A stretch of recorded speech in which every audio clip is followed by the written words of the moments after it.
어쩜 방금 막 결혼한 신혼부부가 있었습니다. 그들이 첫날 밤을 지내는데 신부가 신랑이 한쪽 눈이 실명인 것을 그때서 발견했답니다. 얼마나 놀랐겠습니까?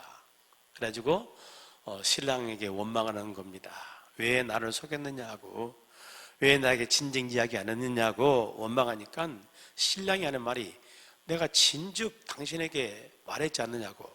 아니 언제 말했냐고, 나 들은 적이 없다고. 그랬더니 신랑이 하는 말이, 내가 편지로 분명히 내가 적어서 말했다고 이야기를 한 겁니다. 그래서 신부가 신랑에게 왔던 그 모든 연애 편지를 쭉 보는 가운데 한마디가 딱 드러났습니다. 그 신랑이 그 신부에게 했던 그 말이 어떤 말이냐 하면은, 나는 당신을 한눈에 반했소 라고 하는 이야기였습니다. 고백한 거 맞죠? 여러분, 한 가정을 이루면서 가정이 행복해지려면 경계선을 잘 지켜야 돼요. 경계선을 지키지 못하고는 절대로 행복하지 않습니다. 지켜져야 할 경계선들이 굉장히 많지만 그 가운데 서로 약점을 건드리는 이 경계선을 안 지키게 되면 절대로 행복하지 못해요. 사람은 누구나 다 약점이 있잖아요. 없는 사람이 없어요. 근데 약점을 이렇게 건들고 약점을 자꾸 지적하고 그러면은 누구나 사람들이 반감을 갖게 되고 반발하는 그런 거죠. 그래서 가정이 행복할 수가 없는 겁니다. 그래서 우리 흔히 하는 말 가운데 그런 말 있잖아요. 결혼 전에는 두 눈을 크게 뜨고 보고, 결혼 후에는 어떻게 살라고요? 한쪽 눈을 감고 살아라 라고 하는 말이 있습니다. 근데 우리는 반대로 사니까 문제가 되는 거예요.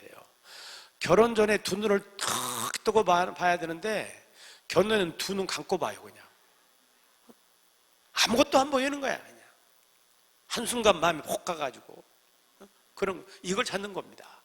근데 결혼 후에 이제 그때서 정신 바짝 차리고 눈을 번쩍 뜨는 거예요. 이제는 그래가지고 샅샅이 보면 네가 이랬냐 네가 이랬냐 이러다 보니까 언제나 가정에 문제가 생기는 거예요. 여러분, 여러분의 가정이 행복하기 위해서 가정의 경계선을 잘 지켜내기를 축복합니다.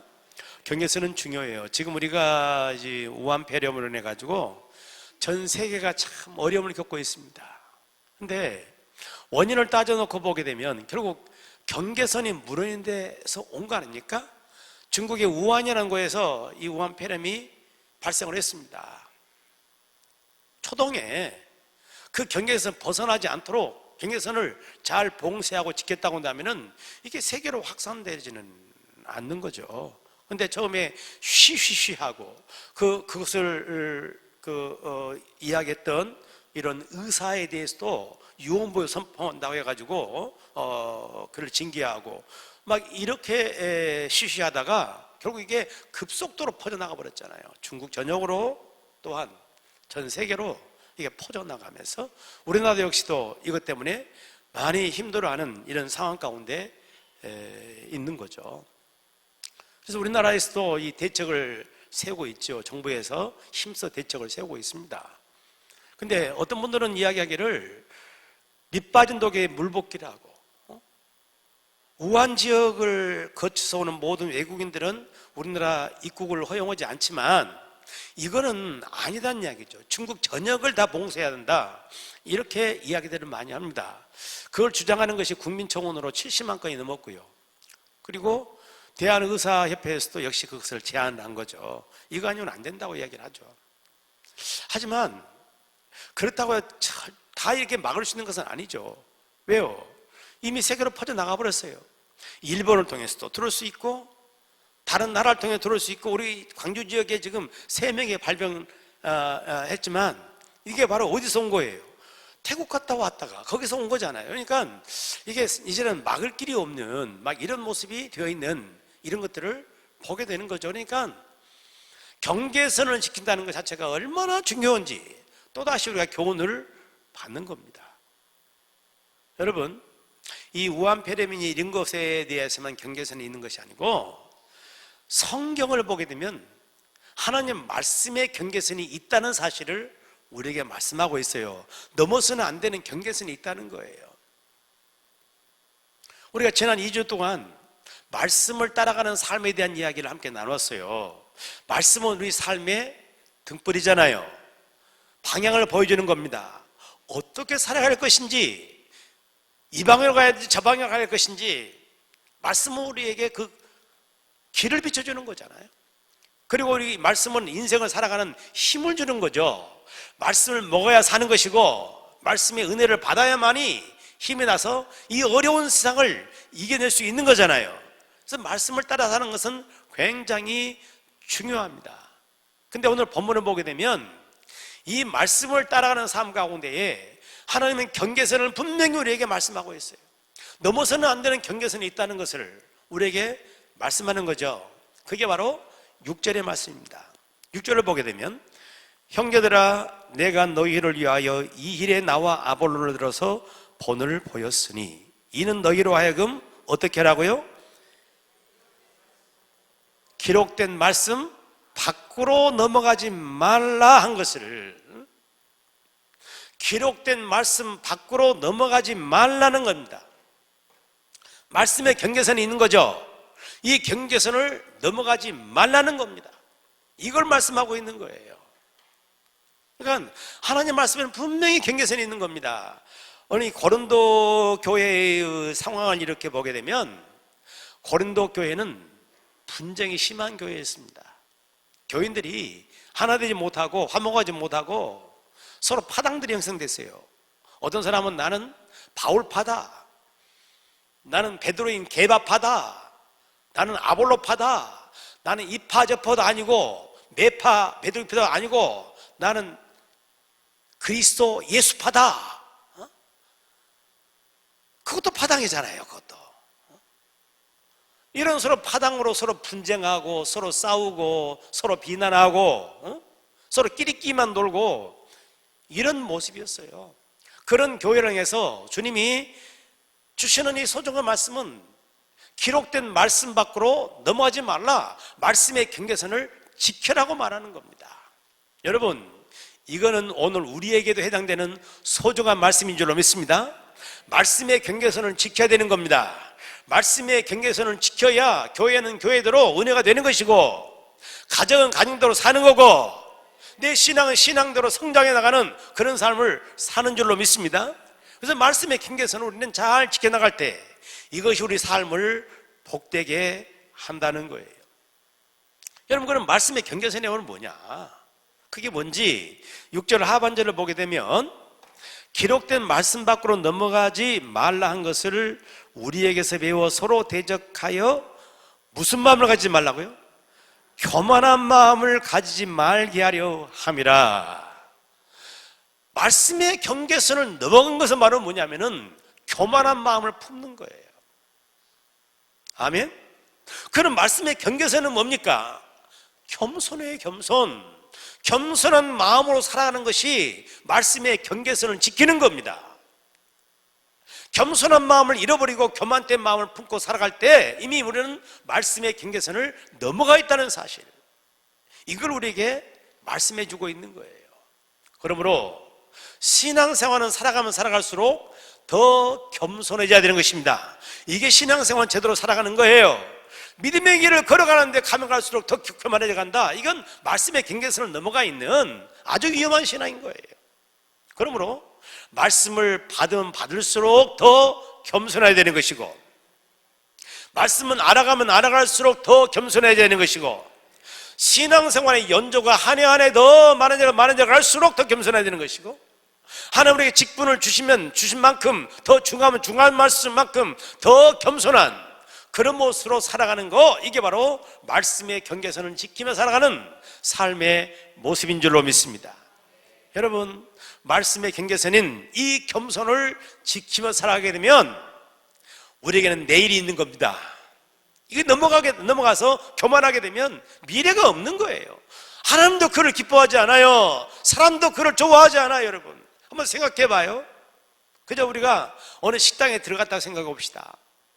식당에 들어가서 밥 한 그릇 먹고 나오는데 겸손한 사람은 밥을 먹으면서도 그 일하시는 분들을 참 무대를 해요. 말 한마디 따뜻하게 하면서 고생하신다고 하고 참 맛있다고 하고. 그러면 반찬 하나라도 더 주고 싶잖아. 근데 교만한 마음을 품고 있는 사람들은 안 그래. 막 그 사람 무시하는 겁니다. 일하는 사람 무시하고 하대하고 큰 소리치고 이 반찬입에 이게 뭐냐 막 이러면서 그를 무시하고 그럴 때 그 식당에서 그 사람들을 뭐라고 그래? 그런 손님 뭐라고 그래요? 어떻게 잘한대요? 진상 손님, 다시는 보고 싶지 않은 손님, 혹시 뭐 어쩐지 모르겠어. 식당 나래마서 모르겠는데 그런 손님들은 반찬 더 달라고 그러면 갖다 주면서 혹시 다른 거 안 섞어보려고 하면 몰라. 하여간에 그런다니까요, 여러분. 겸손하면 미래가 있어요. 교만하면 내일이 없는 겁니다, 여러분. 어디 가서는 인정받지 못하는 거예요. 그래서 이 말씀이라는 것은 세 가지 말씀이 있는 건데, 하나는 기록되어 있는 성경 말씀이 있는 거고 말씀 그대로예요. 또 하나는 선포된 말씀, 이 말씀은 설교를 통해 선포되는 말씀이잖아요. 이 하나님 말씀입니다. 세 번째 말씀 중요한 말씀입니다. 이건 계시된 말씀이라고 하는데, 이 계시된 말씀은 예수 그리스도예요. 예수님 말씀이 육신이 되신 분이잖아요. 말씀으로 계시한 분이 예수님입니다. 예수님 자체가 말씀이거든요. 그러니까 우리는 그 말씀이신 그 예수님을 닮아가는 거잖아요. 근데 우리 주님 어떤 분이셨어요? 나는 마음이 온유하고 겸손하니 내 멍에를 메고 내게서 배우라. 우리 주님은 마음이 온유하신 분이었고 겸손한 분이셨습니다. 우리 신앙의 길은 바로 뭡니까? 그 예수님을 배워가는 것입니다. 예수님을 따라가는 것입니다. 그 예수님 닮아가는 게 바로 신앙생활이잖아요. 때문에 내가 올바른 신앙생활을 살아가게 되면 살아갈수록 주님의 마음을 본받아서 겸손한 삶을 살게 될 줄로 믿습니다. 여러분, 저희 신앙이 그렇게 되어지기를 축복합니다. 고린도 교회에 이 교만한 그 마음의 그 모습을 뭐라고 이렇게 설명하고 있냐면은 7절에 보니까 책망이죠. 누가 너를 남달리 구별했느냐? 남달리 특별한 존재로 너를 구별했느냐? 너에게 있는 것 중에 받지 아니한 것이 무엇이냐? 내가 받았은즉 어찌하여 받지 아니한 같이 자랑하느냐? 모든 것 다 받지 않은 게 뭐가 있어요? 하나님으로 다 받은 거잖아요. 받은 건데 받지 않은 것처럼, 내가 자기 스스로 가진 것처럼 자랑하면서 나간 말이에요. 이게 교만이란 말입니다. 여러분, 우리 역시도 생각해 보게 되면 받지 않은 게 뭐가 있습니까? 하나님부터 받지 않는 것이 뭐가 있어요? 내 생명도 누가 주신 거예요? 하나님 주신 거예요. 건강도 하나님 주신 겁니다. 물질도 하나님 주신 겁니다. 내게 있는 자리도 하나님 주신 거예요, 여러분. 내게 있는 재능도 하나님 주신 거예요. 우리는 하나님에서 받았으니 겸손함으로 살아가는 거죠. 그런데 교만한 말은 뭡니까? 하나님 받은 걸로 생각하지는 않는 겁니다. 내가 스스로 잘나서 남달라서 나는 이런 걸 소유하고 산다는 생각을 하는 거예요. 이게 바로 교만이거든요. 이게 바로 말씀의 경계선을 넘어가 버린 그런 삶의 모습이라는 겁니다. 말씀의 경계선을 넘어가게 되면 거기는 온갖 위험이 도사리는 겁니다. 우리 인류에게 최초 주어진 하나님의 말씀의 경계선은 뭡니까? 아담과 하와에게 주어졌잖아요. 에덴 동산을 그에게 다 줍니다. 아무것도 부족함이 없는 에덴 동산을 다 주시면서 이 동산에 있는 모든 것은 너의 마음대로 먹어, 너 이무대로 먹어라, 네 마음대로. 그러나 이것은 안 된다. 경계선을 딱 그어놓으셨는데 그게 뭐예요?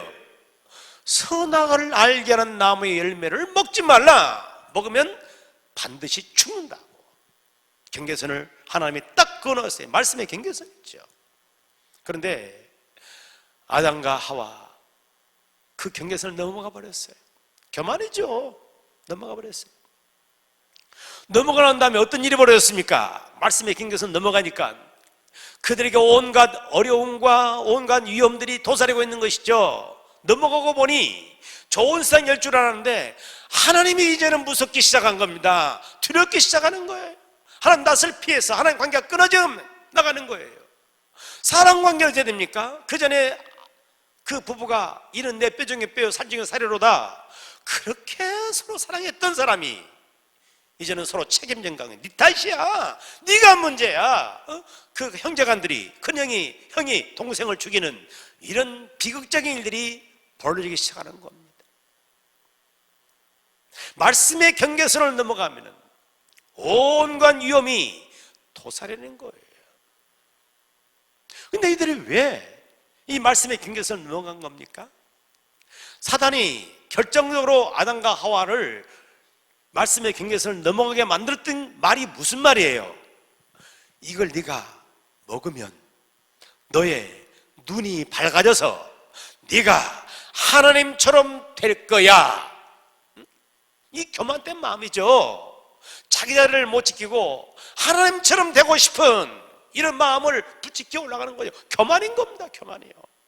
이 교만된 마음을 품었을 때 말씀의 경계선을 넘어가고 말더라고 말입니다.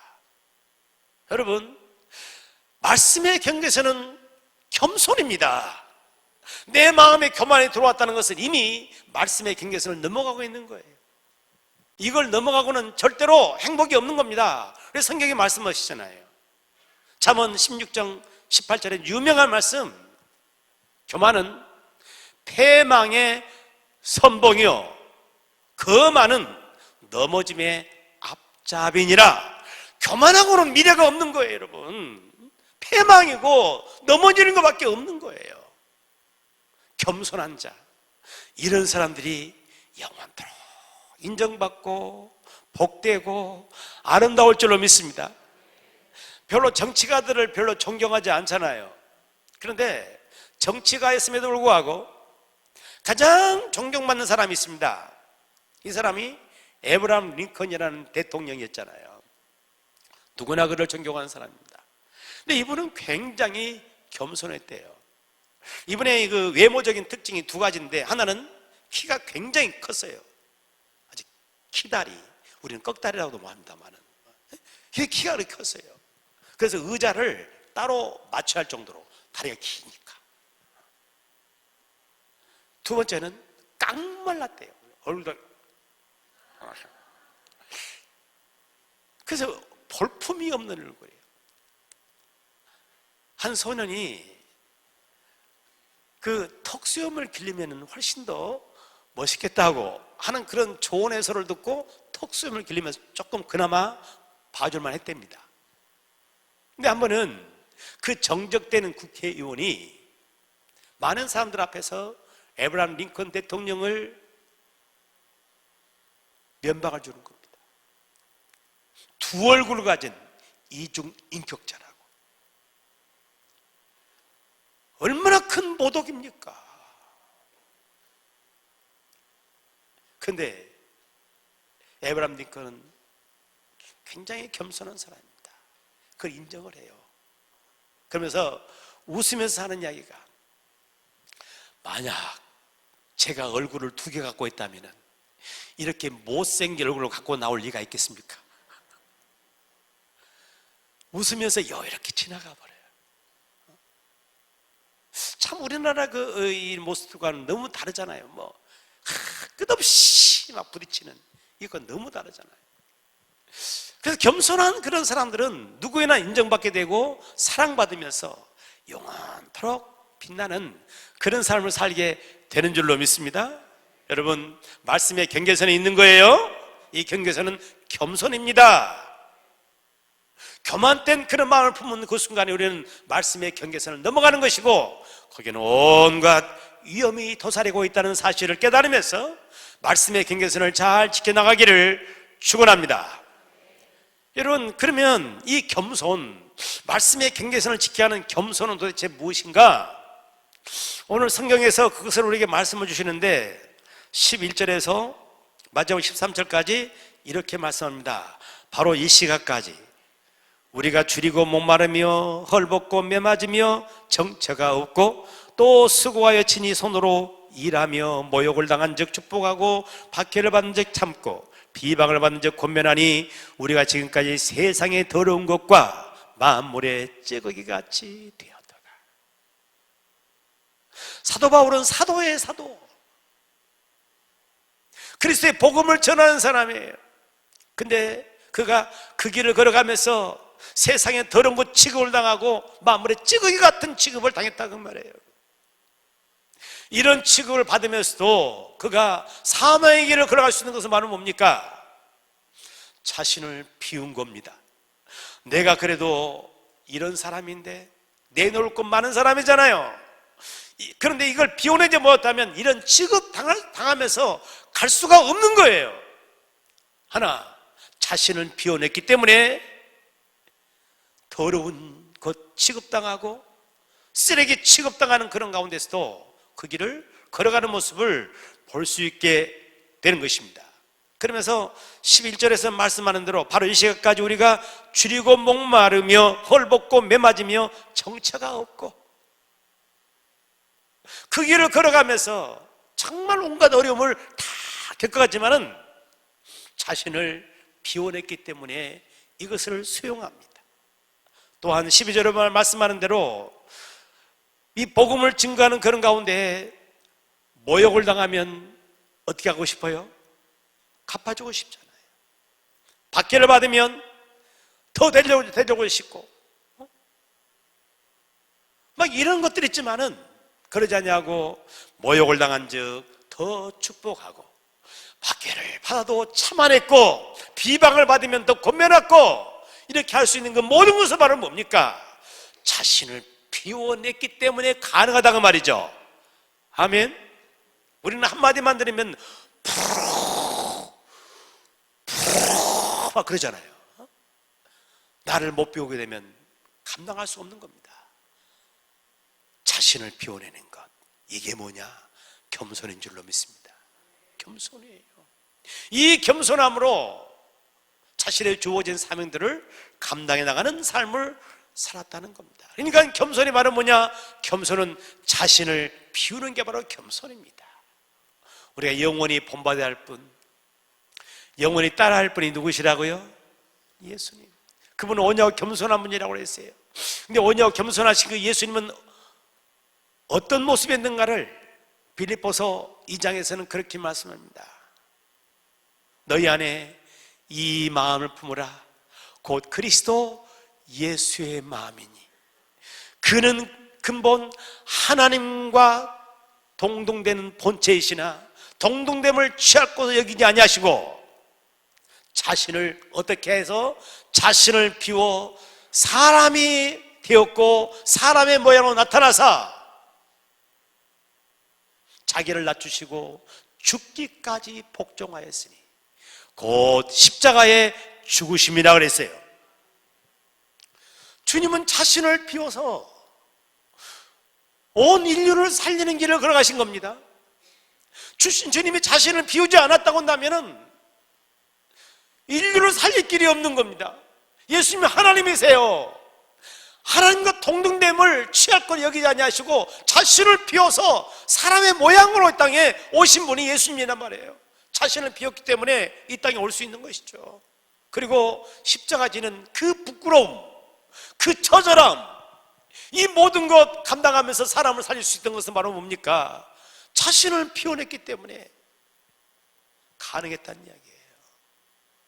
여러분, 겸손함으로 자신을 비우는 사람은 주님처럼 살리는 삶을 사는 줄로 믿습니다.